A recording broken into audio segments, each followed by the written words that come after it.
Je vais faire une prière pour mon frère ici, pour les louanges qu'il va nous apporter. Oh, merci Seigneur pour mon frère qui nous apporte les louanges aujourd'hui. Nous soyons bénis Seigneur, qu'on puisse te rendre grâce, te rendre gloire à travers tous ces chants Seigneur. Maintenant Saint-Esprit, tu prends sa bouche, que tu puisses nous donner en abondance, Seigneur, qu'on puisse sentir ta chaleur, ton feu aujourd'hui dans ce lieu. Merci d'avance, Seigneur. Et Saint-Esprit, on t'invite encore dans ce lieu, on te dit merci. Sois le bienvenu maintenant. Et on te donne toute l'honneur et toute la gloire au nom de Jésus. Amen. Amen.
abandonné.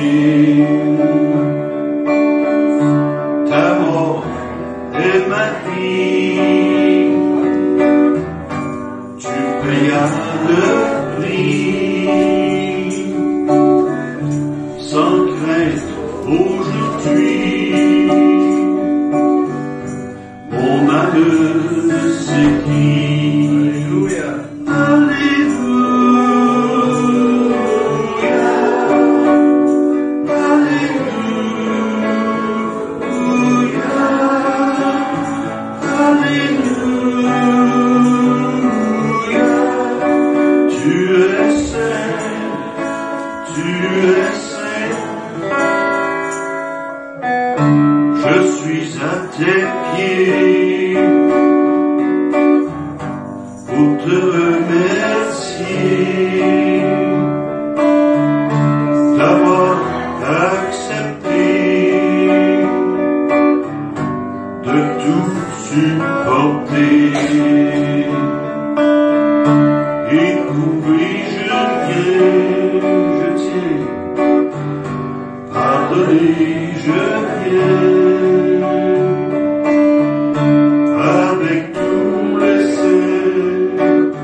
J'ai l'assurance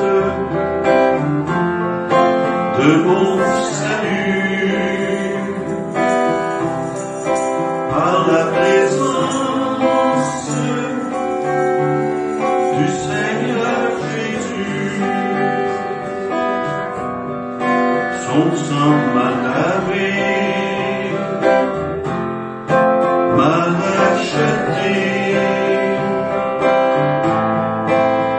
L'Esprit Saint m'a régénéré. C'est mon histoire, c'est là mon chant. Louez mon sauveur le jour durant. C'est mon histoire, c'est là mon chant. Louez mon sauveur le jour durant. Parfait repos, parfait bonheur, en toi mon sauveur, j'ai la paix du cœur. Je veille en attendant ton retour. Je suis comblé sûr de ton amour.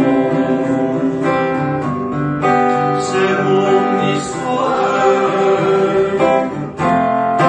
c'est là mon chant. Louez mon sauveur le jour durant. C'est mon histoire, c'est là mon chant. Louez mon sauveur le jour durant.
prochain chant est tiré du psaume 121.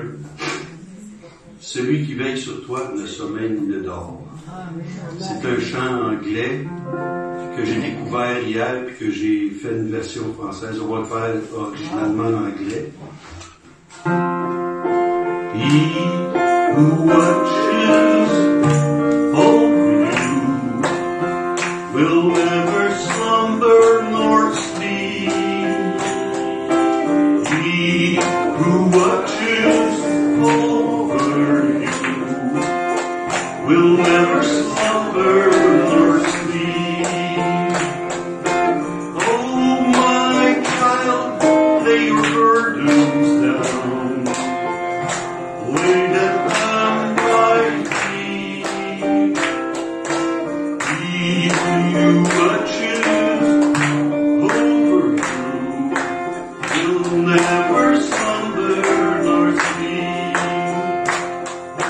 Celui qui veille sur toi ne sommeille ni ne dort.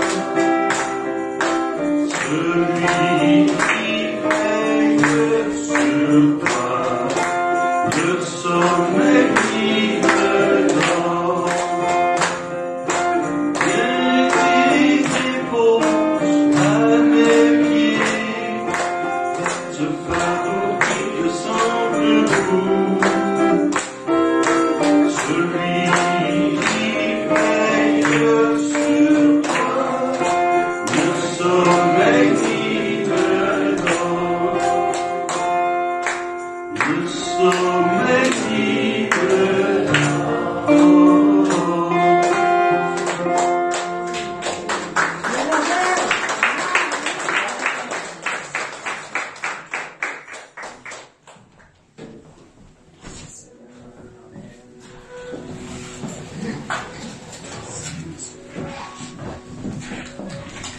Amen.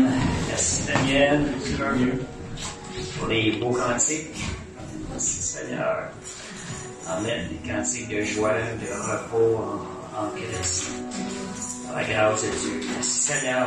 Amen. Amen. Merci Jésus. Père, on te remercie ce privilège d'entendre ta parole, d'y avoir accès aujourd'hui. Que ton Esprit Saint, Seigneur, vienne faire la transformation en nous. Seigneur, nous avons besoin d'être transformés. Merci pour ta présence et merci pour ton Saint-Esprit. Amen. Merci Seigneur. Bonjour tout le monde. Bonjour. Merci Seigneur. Fait que le message, je vais aller avec mon message. Je veux juste une petite annonce avec. L'évangélisation, on commence après la distribution de sacs cadeaux. On a commencé en fin de semaine. Fait que là, pour les prochaines semaines, ça va se faire avec des sacs cadeaux qui ont été préparés, il y a un petit évangile dedans, il peut y avoir 1, 2 ou 3 produits qui vont accompagner ça, tout dépendant. Quelqu'un va publier l'annonce, là, on va essayer de publier l'annonce, que vous soyez au courant, si ça vous tente de participer. Généralement, là on veut faire ça les samedis à partir de midi jusqu'à 4 heures. Parce qu'il fait noir plus tard. Fait qu'on te range d'une heure. Fait qu'on va essayer de vous tenir informés les prochaines semaines. Et en passant aussi, vous prierez pour moi. Je pars en vacances dimanche prochain. Pour 2 semaines, 15 jours, en République dominicaine. C'est sûr que le Seigneur fasse briller sa lumière à travers nous. Et qu'on puisse avoir la grâce d'emmener des gens au Seigneur. Amen. Merci Seigneur. Fait que le message de ce matin, c'est la puissance révolutionnaire de l'amour. Tu sais, ça fait à peu près 10 jours que je pense à ça avant moi. Il y a quelque chose que je vois de tellement grand à ce niveau-là. Ça a commencé par 2 paroles que j'ai entendues de sœur Stéphanie. Ça a commencé vraiment, ça me parlait fort. C'est sûr que, en méditant ça en intérieur, ça m'a amené à comprendre d'autres choses aussi. Les 2 paroles, c'est Matthieu 5, versets 43 à 45. C'est des versets que j'ai déjà lus auparavant. Mais quand le Saint-Esprit nous parle, c'est comme si c'était plus nouveau. Ils vont chercher une profondeur dans notre cœur, tu sais, puis c'est comme tu peux pas passer à côté par la suite. Vous avez appris qu'il a été dit, tu aimeras ton prochain et tu aimeras ton ennemi. Mais moi, je vous dis, aimez vos ennemis, bénissez ceux qui vous maudissent, faites du bien à ceux qui vous haïssent, et priez pour ceux qui vous maltraitent et qui vous persécutent, afin que vous soyez fils de votre Père qui est dans les cieux. Donc, j'arrête là, et on va aller au Hébreux 12-14.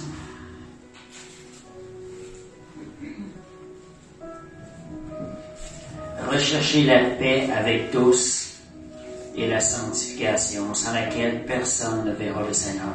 Donc, le point, rechercher la paix avec tous. Et quand ça m'a parlé, aimez vos ennemis, la façon que je l'ai reçu, je regarde autour de moi, ce que je vis des fois à mon travail, aussi autour de moi, c'est que je ne peux pas me permettre de ne pas aimer les personnes, même nos ennemis. C'est devenu comme je ne peux plus me permettre de ne pas les aimer. Et aimer, si on regarde, c'est comme un commandement. Aimez vos ennemis. C'est un commandement, c'est Jésus qui parle. Et quand on dit aimer, il faut comprendre un peu qu'est-ce qu'on veut dire par le sens aimer. Aimer, ça veut pas dire qu'on a le goût de les avoir à côté de nous tout le temps. C'est pas ça. C'est basé sur les sentiments. Aimer, c'est désirer leur faire du bien.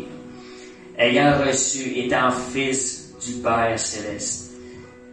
On dit, Dieu est amour. Ça disait tantôt dans un des versets, à la fin du verset, afin que vous soyez fils de votre Père. Le Père est amour, nous sommes ses fils, nous devons refléter ce que le Père est. Il est amour. Et là, comme je vous disais, ça m'est venu, je ne peux plus me permettre de ne pas aimer les gens. Mais la chose qui est merveilleuse là-dedans, c'est que Dieu a mis en nous cette capacité-là. Ça devient comme une passion de vouloir, même une hâte de vouloir l'appliquer. Puis je l'ai appliqué cette semaine. C'est quand quelque chose vient contre nous, se présente comme un ennemi qui vient contre nous, ben de regarder cette situation-là, puis de voir la personne, puis de lui désirer du bien. Est-ce que je désire son plus grand bien? Est-ce que je veux lui faire du bien? De prendre l'engagement de lui faire du bien, parce qu'on aime le Seigneur. C'est quelque chose qui est pratique, puis on a la capacité en nous, ça switch comme ça. Oui, je veux lui faire du bien, Seigneur. Comme je vous disais, tu t'arrêtes pas avec tes émotions de tout le temps vouloir l'avoir à côté de toi. Mais quand tu es dans la situation, tu prends la décision de lui faire du bien. Puis on a toute la capacité en nous de le faire. Si je vous pose la question, vous arrêtez vraiment ça. Aimez vos ennemis. Avez-vous déjà été mis face à face de dire, Seigneur, je ne peux plus me permettre de ne pas l'aimer. Ça arrête nos pensées. Mais c'est le Seigneur qui veut nous emmener plus loin quand il nous parle comme ça. Puis merci Seigneur pour sa parole, parce qu'il nous fait grandir, nous transforme à son image. Comme le verset dit, on va être un fils du Père Céleste, pendant qu'il est en train de nous transformer, nous emmener à faire ça, à aimer les gens. Je parle ici, je reviens au titre, la puissance révolutionnaire. Et le verset d'Hébreux nous dit, rechercher la paix avec tous. On ne peut pas se permettre d'en laisser de côté, de dire, oh non, lui, jamais. Non, Seigneur, je le veux pour tous, c'est ça que tu veux.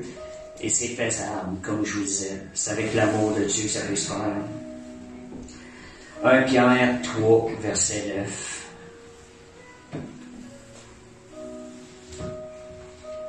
Je pense qu'on vit tous, il n'y a pas personne qui n'est pas mis face à cela. Mais quand le Saint-Esprit met la lumière, il y a une force, il nous donne la capacité de le faire aussi.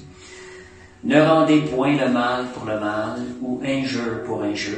Bénissez au contraire, car c'est à cela que vous avez été appelés afin d'hériter la bénédiction. Quand nous bénissons, nous allons hériter la bénédiction. Nous héritons ce que nous semons. Que bénissez les personnes, désirez le bien pour eux. C'est faisable. Je l'ai expérimenté cette semaine. Mais on garde ça, l'œil ouvert, que garder nos cœurs, que constamment on ait ce désir-là de faire le bien. Puis si vous dites, est-ce que vous l'aimez, le vrai amour, l'amour de Dieu, c'est d'aimer. Le vrai, l'amour, on appelle ça l'amour agapé. L'amour agapé, c'est un amour qui n'est pas basé sur les sentiments, mais c'est un amour qui est basé sur une décision, un engagement. Je décide de vouloir lui faire du bien. Ça, c'est le vrai amour, l'amour agapé. C'est pas en fonction parce que des fois, nous autres, on voit les sentiments, l'amour, les sentiments comme par rapport à ce que la personne a fait et tout. C'est pas l'amour agapé, le vrai amour de Dieu. Donc, ça disait aussi dans le verset, priez pour eux. Une autre façon de renverser ça, c'est une grâce qu'on a. On a en nous une puissance qui peut changer les situations entre nous et cette personne-là. Fait que pas seulement désirer leur bien, mais prier pour eux. Moi, j'ai remarqué dans ma vie chrétienne, quand je me mets à prier pour quelqu'un, je ne le fais pas nécessairement avec ça comme but premier, mais lorsqu'on se met à prier pour telle personne et telle personne, il y a toujours une bénédiction quelque part qui va sortir parce qu'on a décidé de faire le bien à la personne. Et je me rappelle quand je découvrais ça, j'étais surpris de voir, des fois on prie pour telle personne, puis à travers, assez souvent, à travers cette personne-là, Dieu vient nous bénir. On a tout à gagner, à obéir au Seigneur. Hier, Stéphanie avait juste partagé une parole, le commencement de la sagesse. Demander la sagesse, c'est d'obéir à l'Éternel. La sagesse, c'est de comprendre qu'en faisant la volonté de Dieu, nous allons retirer la bénédiction. C'est sage de faire ce qui est bien pour nous plutôt que de faire ce qui n'est pas bien pour nous. Lorsqu'on a compris la sagesse, Seigneur, tu vois ce qu'il y a de meilleur pour moi, on va obéir. Seigneur a des bons plans pour nous. Ok, Seigneur, je vais obéir à ta parole. C'est ça la sagesse. Tu vas faire des choses qui sont bien pour toi. Et pas de façon égoïste, mais de façon pratique. Fait que merci Seigneur, fait que l'amour agapé, c'est non basé sur les sentiments, mais sur une décision et l'engagement de notre volonté. On prend la volonté, de notre volonté, on s'engage à lui faire du bien. C'est tellement plus simple. Parce que moi, quand j'ai entendu ça, le vendredi, tout de suite la question m'est venue, ben oui, aimer, c'est pas évident, mais tout de suite, la pensée m'est venue, c'est un engagement de ta volonté. Et c'est faisable. C'est très faisable. Merci Seigneur. Fait que, amen, gloire à Dieu. Et est-ce qu'il y en a qui, connaissent? Je ne demanderai pas à Jerry de répondre, parce que c'est le prochain verset. C'est quoi la règle d'or de Jésus? Avez-vous déjà entendu ça? Le verset qui est la règle d'or de Jésus. Est-ce qu'il y en a qui savent que c'est quoi? Aimez-vous les uns les autres et aimez Dieu. Une règle d'or. Y a-t-il d'autres qui ont d'autres commentaires? Je peux vous donner le verset. Des fois, en attitrant un titre à un verset, on a plus de facilité à le comprendre. Oh, je pense qu'on a déjà réponse. J'ai vu du point de l'œil. Merci Seigneur. Je vais le surveiller plus la prochaine fois. On peut mettre le verset Matthieu 7:12. Ça m'a parlé quand j'ai eu ça aussi moi-même. C'est la règle d'or. J'avais déjà entendu ça et tout. Tout ce que vous voulez que les hommes fassent pour vous, faites-le de même pour eux. C'est une règle de base. C'est facile à comprendre. Car c'est la loi des prophètes. Donc l'Ancien Testament, nous parle de la loi des prophètes. C'est en prévision de ce qui devait venir. C'est ça, si on veut faire, mettez-vous à la place de la personne, ce que vous êtes en train de faire, est-ce que vous aimeriez qu'on vous fasse la même chose? Je prends un exemple, au travail au bureau. Une personne n'a pas les mêmes caractères, on va dire, les mêmes. Je décide de lui faire du bien. Si j'inverse les rôles, est-ce que j'aimerais ça que cette personne-là, sans que je ressente quand même tout casser, qu'elle prenne la décision de me faire du bien? Oui, j'aimerais ça. Fait que c'est encore mieux. C'est un amour qui est plus vrai. J'ai déjà eu à un moment donné un conflit. On sait qu'on a toujours, on vit tous des conflits. On est des êtres humains au travail. À un moment donné, ça a duré assez longtemps. J'ai eu quelqu'un qui me persécutait beaucoup, parlait contre moi, au boss, au grand boss, beaucoup de ces choses-là. Et on sait qu'au bureau, la publication de courriel, c'est un outil des fois qui est utilisé pour faire descendre quelqu'un, essayer de le détruire. C'est quelque chose qui est arrivé ça a duré pendant 10 ans de temps. Oui, Stéphane. Tu sais, excuse de pas parole, mais tu sais, tu dis qu'il y a quelqu'un qui t'abaissait, qui allait jaser contre toi au boss. Mais tu sais, c'est plate parce que quand t'es rendu à abaisser quelqu'un puis t'as remonté, là, c'est peut-être parce que à quelque part, ça vaut peut-être pas cher la tonne ton affaire. Là. Ouais, mais ça, c'est vraiment dommage, c'est plate, là. C'est l'être humain, de même, dans l'ancienne nature, dans la nature de l'être corrompu, l'être humain il est égoïste de base. Et ce qui est arrivé, j'ai pratiqué les choses, c'est sûr, sur le moment, des fois ça vient un peu te chercher, mais la première chose à faire, garder le silence, ne pas réagir. Et des fois tu commences à écrire le courriel pour répondre, et à un moment donné, oh ok, on arrête celle-là. Ça décharge un peu. On l'envoie pas. Faut surtout pas l'envoyer. Des fois, c'est arrivé que c'est en partie. Elle fallait pas. Et ce qui est arrivé après 10 ans, dans des rencontres, des fois, qu'on faisait ensemble, tu sais, j'ai commencé à les lever dans les rencontres. Puis, ce qui est arrivé, la rencontre d'après, lui, ça a tout cassé. C'est presque, lui a commencé à m'élever la même chose. Puis depuis ce jour, ça a arrêté là après 10 ans. C'est juste des fois d'exercer. Quand je parle de la puissance révolutionnaire de l'amour, il y a une puissance en manifestant l'amour dont je parlais tantôt, qui est l'engagement de notre volonté à lui faire du bien. Et merci Seigneur. 1 Jean 4:20. Merci Seigneur. Si quelqu'un dit « j'aime Dieu » et qu'il laisse son frère, c'est un menteur. Car celui qui n'aime pas son frère qu'il voit, comment peut-il aimer Dieu qu'il ne voit pas? Ici, ça s'adresse dans le corps de Christ, parce qu'on parle de frère. Pourquoi dans le corps de Christ? Ça peut s'appliquer aussi avec les gens dans le monde, mais spécialement dans le corps de Christ, c'est parce qu'on a tous reçu la vie de Jésus. Nous sommes des enfants de Dieu, nous sommes frères et sœurs. Et chacun de nous avons une partie de Jésus qui émane de nous. Fait que c'est bien important de faire encore plus attention dans le corps de Christ, de veiller à ce que personne n'en reçoive blessé. Et je prends quelque chose, des fois qu'on peut prendre des fois à la légère. Des fois, on prend l'habitude à la légère, on passe à côté de la parole de Dieu. Si vous parlez contre quelqu'un ou quelque chose, vous échappez, vous dites quelque chose, des fois on n'est pas en train d'élever la personne. De regarder à ça, est-ce que nous, on aimerait ça entendre ces paroles-là sur nous?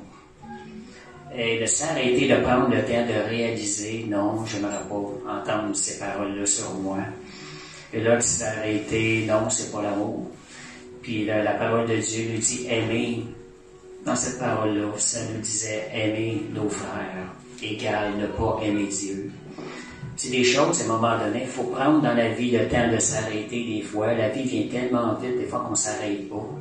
Quand on prend le diable, le travail à nous tenir occupés. Il faut qu'on prenne le temps de s'arrêter dans nos pensées qu'on voit dans les gens du monde.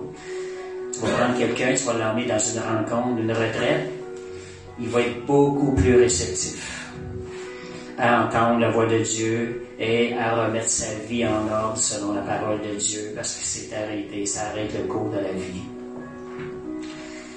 Et merci Seigneur. La semaine passée, j'avais donné un témoignage, juste rappeler la puissance révolutionnaire d'un... j'avais dit c'est un bourreau avec le pasteur, qui le pasteur lui avait fait du bien, puis il le persécutait, le battait. Et la réponse du Seigneur m'avait touché quand j'ai entendu souffler ces paroles-là. C'était tellement doux. C'est parce que je l'aime le bourreau. Il dit, c'est parce que je l'aime. Il le dit 2 fois, puis il dit, c'est ma seule façon de l'atteindre par mon amour qui est manifesté à travers mon enfant.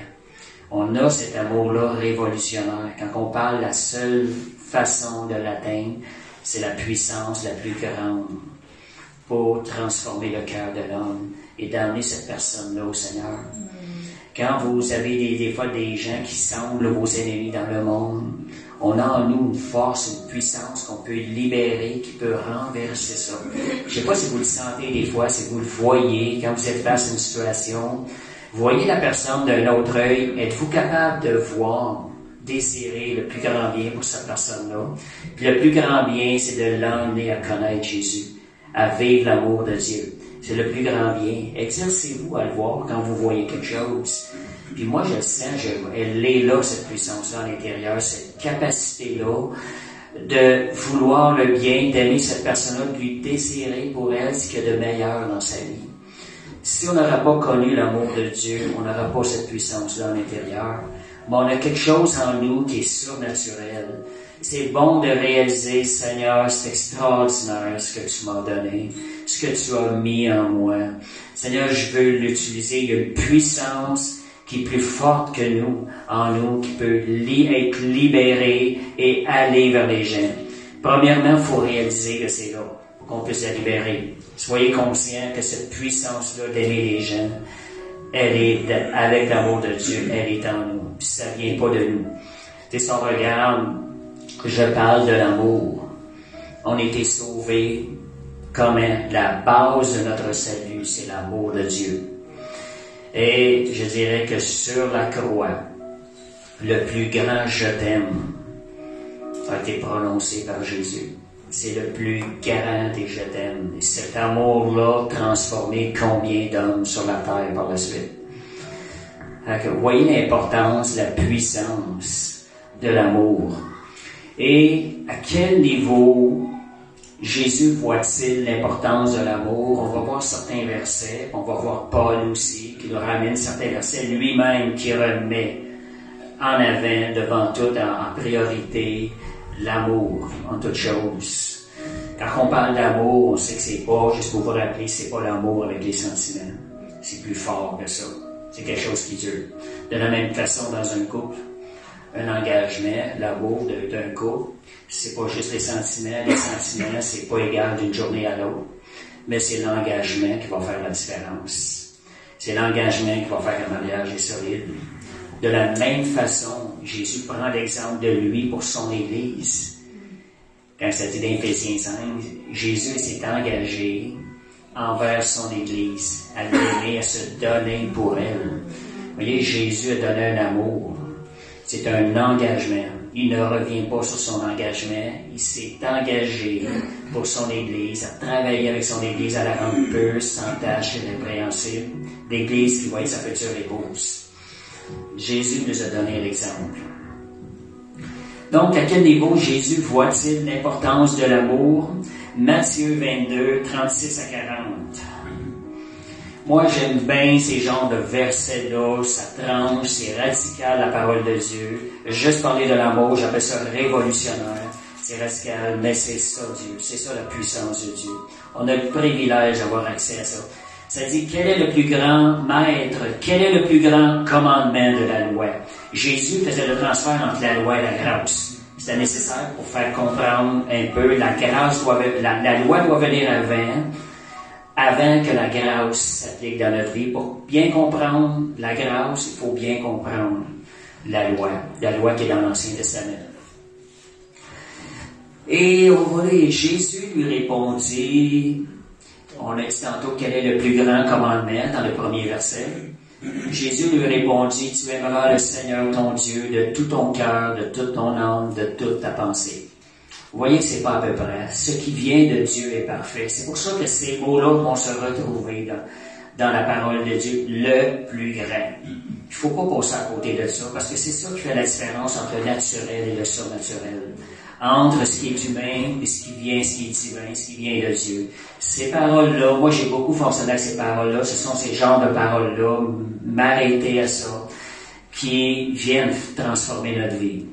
Donc, le deuxième verset, ça disait aussi 39, on est à 38, ok, on va aller à 38. C'est le premier et le plus grand. Voyez le premier et le plus grand. L'importance que Jésus met d'aimer.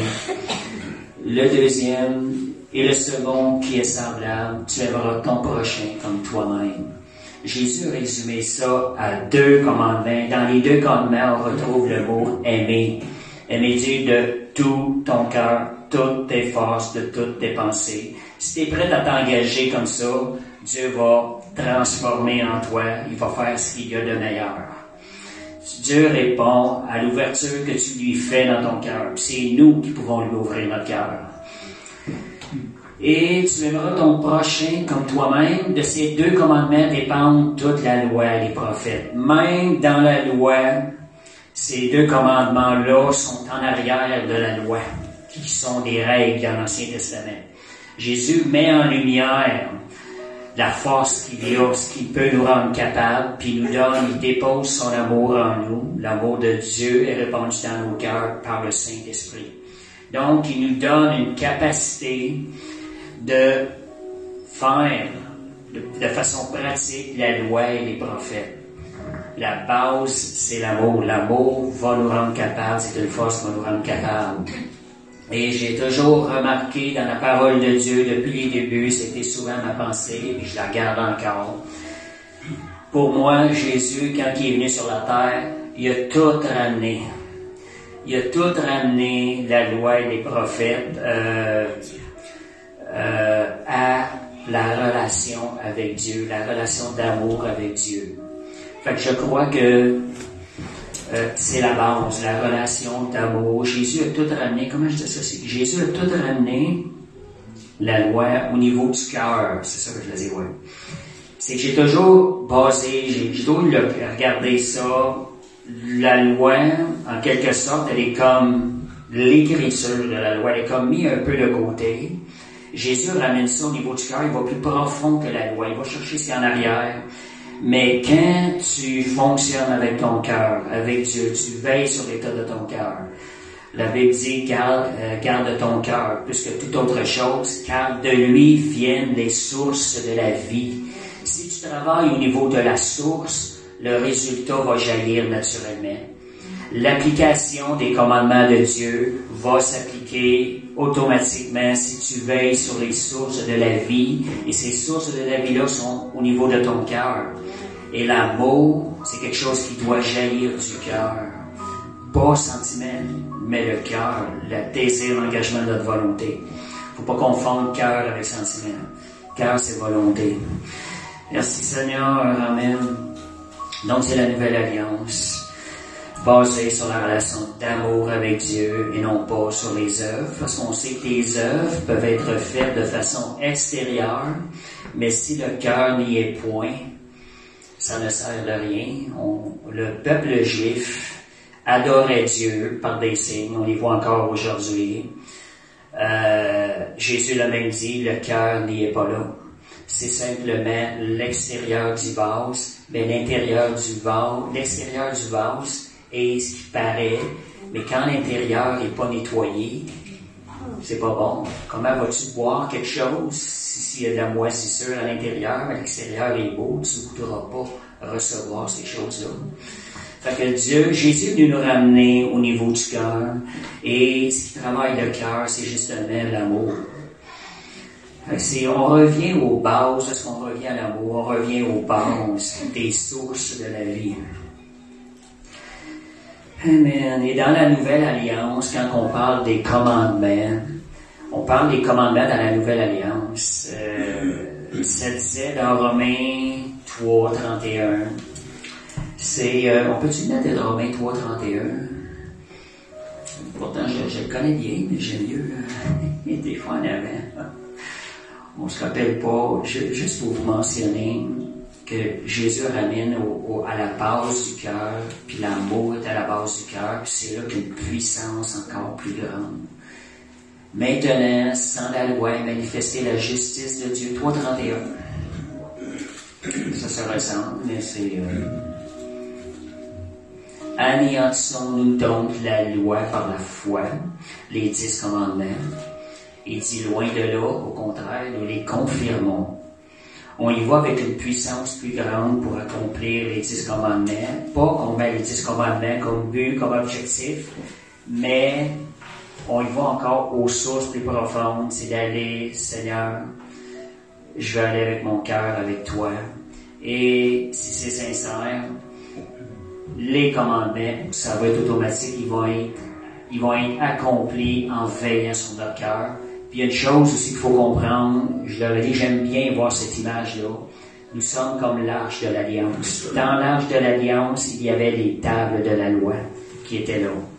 Aujourd'hui, le lieu où nous avons accès au lieu très saint, les tables de la loi, dans la Nouvelle Alliance, il y a plus que ça pour nous. Ce sont les lois qui ont été écrites dans nos cœurs par le Saint-Esprit. C'est quelque chose qui est encore plus puissant. Mais ces tables de la loi-là, automatiquement, suivant les lois que Dieu écrit dans nos cœurs, on va les accomplir naturellement. Et d'une manière encore plus sage et plus puissante. Hébreux 4:12. L'œuvre du Seigneur, lorsque l'œuvre du Saint-Esprit, ce que c'est l'œuvre du Saint-Esprit en nous, si nous veillons, nous voulons marcher avec le Saint-Esprit.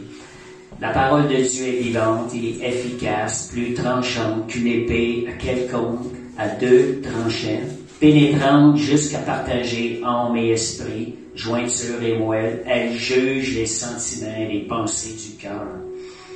Ce verset-là dans le Nouveau Testament, mais ça c'est le travail du Saint-Esprit, ce sont les lois écrites dans nos cœurs par le Saint-Esprit. Merci Seigneur, si on fait confiance au travail du Saint-Esprit, c'est ce qui va arriver. On peut vouloir faire le bien par nos efforts lorsque le peuple juif, c'est ce qu'ils faisaient avant la Nouvelle Alliance. Mais on a vu qu'ils ont échoué au total, n'ont jamais été capables de se garder. C'est à nous d'être Seigneur, je veux quelque chose de plus. Je veux un résultat qui est plus puissant. Je veux un résultat qui est meilleur. Mais pour ça, Seigneur, je dois apprendre à te faire confiance. Parfois renoncer à faire des efforts dans la chair, qu'il n'y ait pas la moindre effort qui provient de la chair, parce que la chair va vouloir chercher une satisfaction à soi-même dans la j'ai accompli ça. Mais d'abandonner ça, de dire je veux ce qu'il y a de meilleur, je vais apprendre à faire totalement confiance au Saint-Esprit pour le travail. Saint-Esprit, je te fais pleinement confiance parce que tu travailles à la perfection. Je prends un peu, comme je disais, que Jésus est venu mettre en lumière beaucoup de choses. Le jeune homme riche. Le jeune homme riche, moi ça me fascine cette parabole-là. Ben, c'est pas une parabole, c'est un fait qui est arrivé. Il est arrivé à Jésus, puis il a dit, Maître, j'ai tout respecté. La loi. Quand on dit la loi, c'est les 10 commandements. Donc, il y a une certaine possibilité de respecter les 10 commandements. Je crois que l'apôtre Paul l'avait respecté selon la loi extérieure. Probablement Enoch et peut-être d'autres ont respecté cette loi-là qui était écrite sur des pierres. Mais le problème, c'est que dans le fond du cœur, tôt ou tard, si la vie aurait duré 1000 ans, ils auraient fini par broncher parce que le cœur est encore là, l'égoïsme dans le cœur est encore en arrière de ça. Et Dieu ne pouvait pas permettre que quelqu'un qui fonctionne de même rentre dans le ciel où le ciel est pur sans péché. Ça prenait une nouvelle naissance. La vie de Jésus pure en nous, c'est ce qui nous permet d'entrer dans le ciel. Il n'y a pas de risque à prendre à laisser rentrer une nature en arrière, une semence, où il y a une semence de nature égoïste. Fait que c'est ça que Jésus lui pourvoit le sacrifice parfait pour nous. Amen. C'est donc le jeune homme riche, juste pour dire, quand il a dit j'ai observé toutes ces choses, Jésus voyait son cœur plus loin. Voyez-vous, lui il avait respecté les 10 commandements. Si un chrétien se met comme objectif, je veux respecter les 10 commandements, et c'est ça son objectif, il peut avoir cet objectif-là tout en mettant de côté le sacrifice de Jésus. Et c'est là le danger. Pour ça, il vaut mieux dépendre de lui. Jésus a vu son cœur, il dit, il te manque une seule chose. Va, vends tout ce que tu possèdes et donne-le aux pauvres. Jésus n'était pas en train d'y dire réellement, va vendre ce que t'as. Jésus voulait juste mettre le doigt sur le problème. Oui, c'est ça. Fait que Jésus met le doigt sur le bobo. Regarde, là, t'es pas parfait, t'es pas prête à faire ça. Vous voyez, la loi, ce que Jésus est venu apporter son message, ça vient plus profond, c'est au niveau du cœur. Amen, merci Seigneur. Fait qu'on va voir l'apôtre Paul, à quel niveau, on a vu quelques versets, comment est-ce que Jésus nous a dit l'importance de l'amour. L'apôtre Paul, comment voit-il l'importance de l'amour? Je vais vous dire que Paul était allé jusqu'au 3e ciel. Moi, quand j'étais en prière, dans les premières années, ça me fascinait de voir que Paul était allé au 3e ciel. Fait que je me suis dit à un moment donné, j'ai dit, Seigneur, je veux ce qu'il y a de meilleur. Je veux ce qu'il y a de meilleur pour ma vie, dans les choses de Dieu. Puis je me disais, Paul étant allé au 3e ciel, il savait qu'est-ce qu'il y avait de meilleur. Puis j'étais allé chercher ses prières dans les évangiles. Pas dans les évangiles, mais dans les épîtres. J'étais allé ressortir toutes les prières de Paul. Parce que je me disais, je veux prier pour qu'est-ce qu'il y a de meilleur. Et je vous dis, ça a amené une transformation dans ma vie. Ces prières-là, les prières de Paul, je vais en ressortir quelques versets aujourd'hui. Ce qui touche sur l'amour. Et c'est Philippiens 1, verset 9 à 11. Ce que je demande dans mes prières, pas de prière pour les gens. Moi, je m'étais dit, c'est moi qui ai besoin de prière, premièrement. Je vais commencer par prier pour moi-même, après ça, je vais pouvoir bénir les autres. Fait que j'ai pris les prières, j'ai dit, Seigneur, que mon amour augmente de plus en plus en connaissance et en pleine intelligence. Ça dit, pour le discernement des choses les meilleures. Vous voyez, l'amour est à la base pour le discernement des choses les meilleures. Vous voulez faire des prières, puis pendant que tu pries ces choses-là, Dieu dispose et change ton cœur, et tu deviens plus apte à prier pour les autres après, par la suite. Le discernement des choses les meilleures, c'est par l'amour. 1 Thessaloniciens 3, versets 12 et 13. Je vous donne quelques extraits des prières. Il y en a probablement d'autres, je sais peut-être pas tout. Que le Seigneur augmente de plus en plus parmi vous à l'égard de tous cet amour que nous avons nous-mêmes pour vous. Qu'est-ce que Paul demande pour les Thessaloniciens? Que cet amour augmente. Et verset 13, c'est pas seulement ça, vous voyez que Paul demande à ce que cet amour augmente. Ne restons pas là. Le verset suivant, verset 13. Moi, je ne l'avais pas écrit, je pense. C'est afin, je peux le mentionner, c'est afin d'affermir vos cœurs pour qu'ils soient irréprochables dans la sainteté. Voulez-vous que vos cœurs deviennent irréprochables dans la sainteté? Demandez, Seigneur, augmente cet amour en moi, afin que mon cœur devienne irréprochable dans la sainteté. Et Saint-Esprit fait et on parle de l'avènement. Fait que vous voyez, c'est quelque chose qu'on va en voir, à mettre en pratique, l'amour de Dieu, jusqu'à l'avènement de Jésus.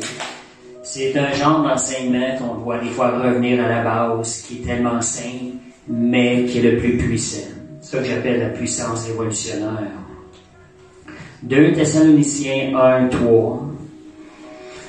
Je vous donne quelques versets, aussi, vous allez voir comment Paul il revient souvent là-dessus. Que votre foi fasse de grands progrès et que l'amour de chacun de vous tous à l'égard des autres augmente de plus en plus. On n'est pas rendu à la perfection. Donc demandez que ça augmente. Seigneur, augmente en moi cet amour qui vient de toi. 1 Corinthiens 13, 2.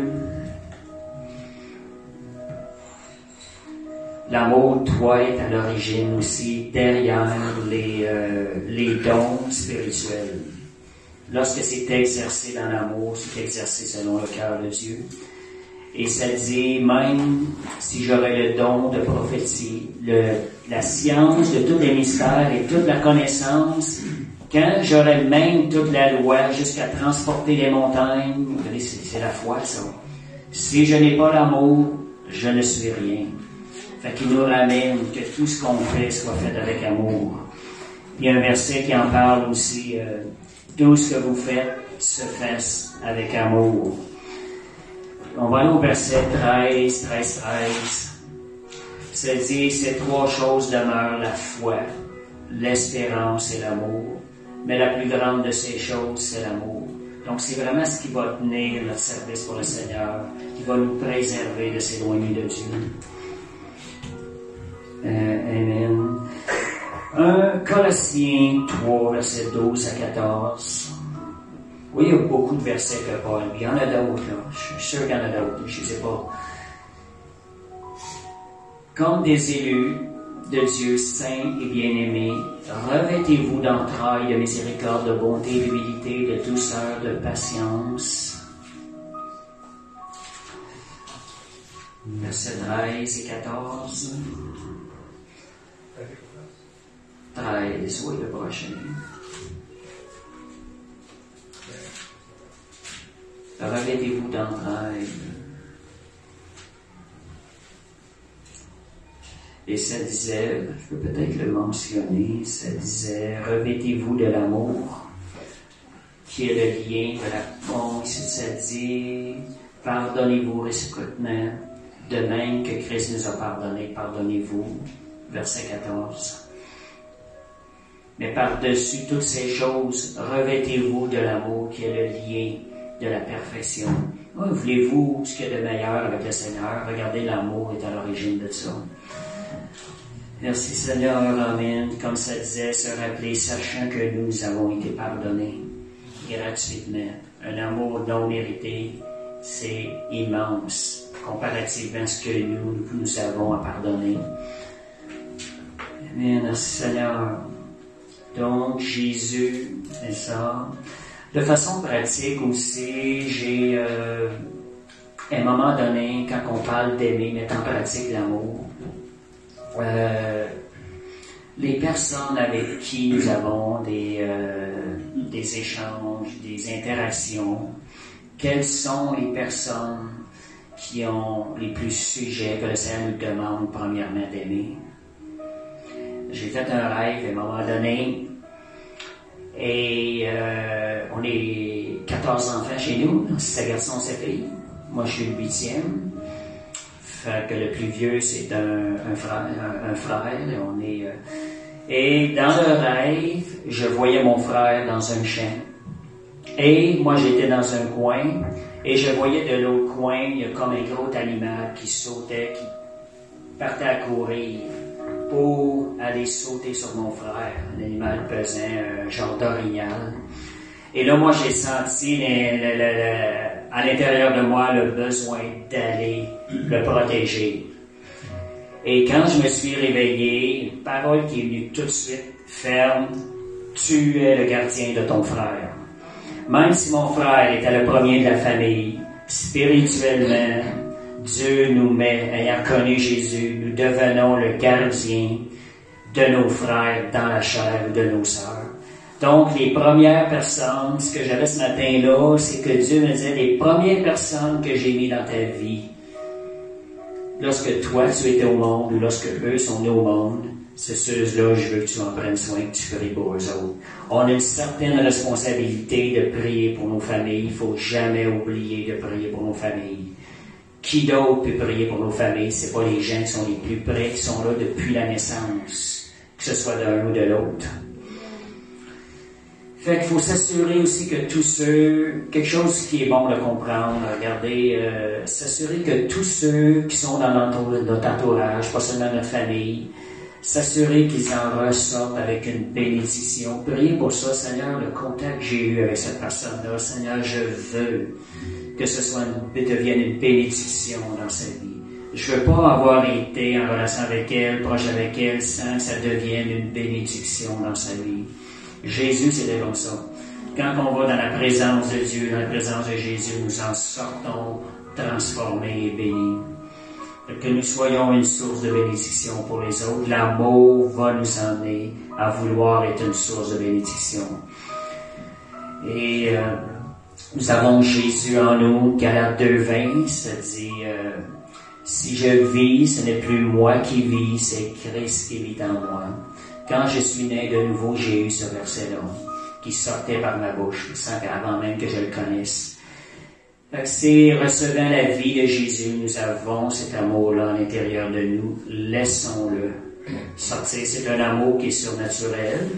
Laissons ce qui est surnaturel émaner de nous. Nous sommes nés de l'amour, je dirais, de Dieu. Dieu est amour.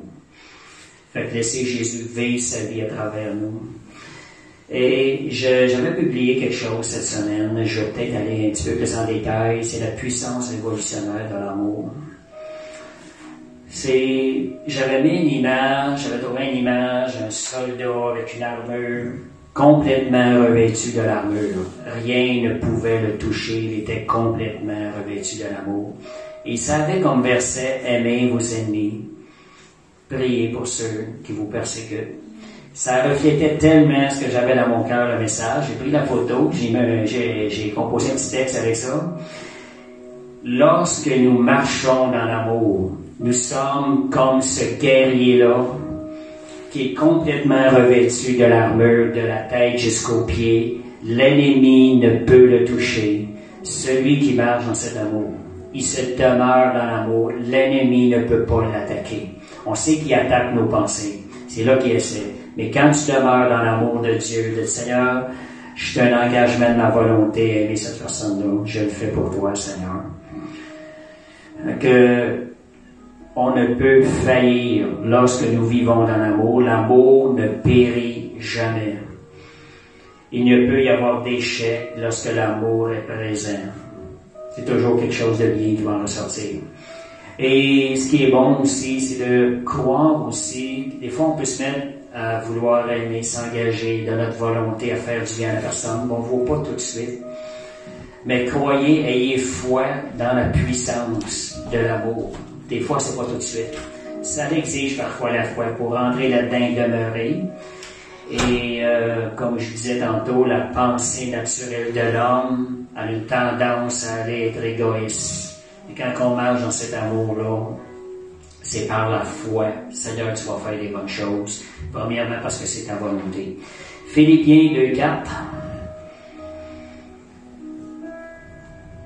Que chacun de vous, au lieu de considérer ses propres intérêts, considère aussi ceux des autres.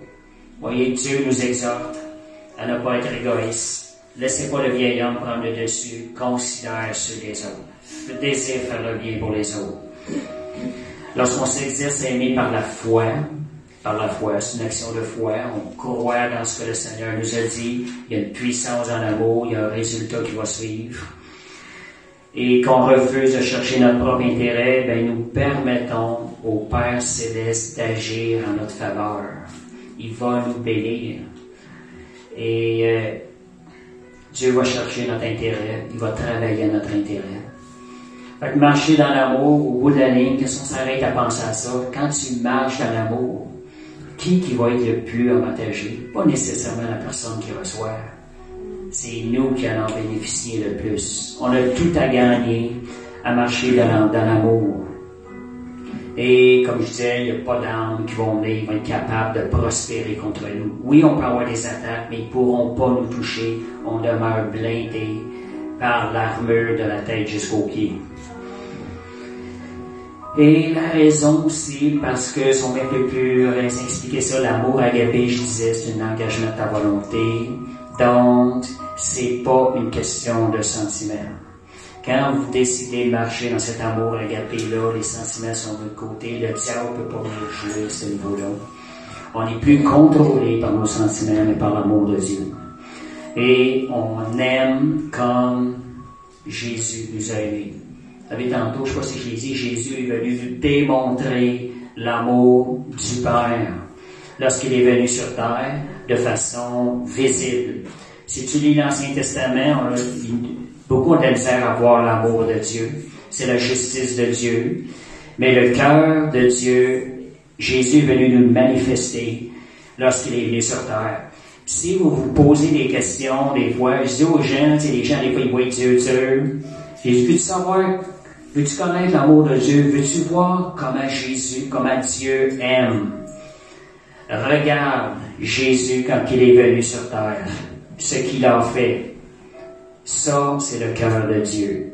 Regarde ce que Jésus a fait. Il est allé mourir sur la croix. Jésus était doux, n'engageait pas la colère et tout. Fait que vous voulez voir si Dieu est amour, regardez Jésus, c'est l'amour de façon visible du cœur de Dieu. C'est un amour révolutionnaire. Donc, j'ai écrit ça, c'est réel, cet amour révolutionnaire. Imaginez-vous si on comprendrait tous les avantages de cet amour-là, de mettre ça en action, qu'est-ce qui arriverait? On serait en compétition avec nos frères et nos sœurs. Seigneur, c'est moi qui veux aller plus loin, c'est moi qui veux manifester l'amour, on voudrait sauter sur toutes les occasions. On devrait avoir ça dans nos cœurs. Seigneur, j'en veux plus, c'est tellement puissant, Seigneur. Que qui va aimer l'autre davantage avec l'amour de Dieu? Merci, Seigneur. Et qu'est-ce qui arriverait au bout de la ligne? Ben, chaque chrétien, chaque croyant, ben, en sortirait tous vainqueurs. Parce qu'il y en a en réserve, le Seigneur. Amen. Donc, dernière parole, soyons des révolutionnaires. Ayons cette passion de révolutionner le monde. Je ressens ça comme une passion à l'intérieur de moi. Depuis que j'ai entendu la parole 10 jours, c'est comme j'ai une passion de mettre ça en pratique avec les gens autour de moi. Et je sais que cette force-là est là. Donc, c'est ça, cette vie, cet amour-là, c'est la vie de Jésus en nous. C'est le produit de la présence du Saint-Esprit aussi, qui va émaner de nous. Et, dernière parole, 2 Corinthiens 3, verset 5. S'encourager, c'est quelque chose qui est prêt. Notre capacité, au contraire, vient de Dieu. Elle ne vient pas de nous. C'est cette capacité-là vient de Dieu. Elle est à l'intérieur de nous. Donc, c'était le message de ce matin. Merci Seigneur. Alléluia. Merci Jésus. Père, on veut te remercier, Seigneur, pour ce message. Merci, Seigneur, de parler à nos cœurs. Combien nous avons besoin de ton Saint-Esprit. Continue ce travail de conviction dans nos cœurs. Seigneur, merci, Seigneur, de nous transformer, de faire de nous des fils et des vrais fils du Père Céleste. Amen. Merci, Seigneur.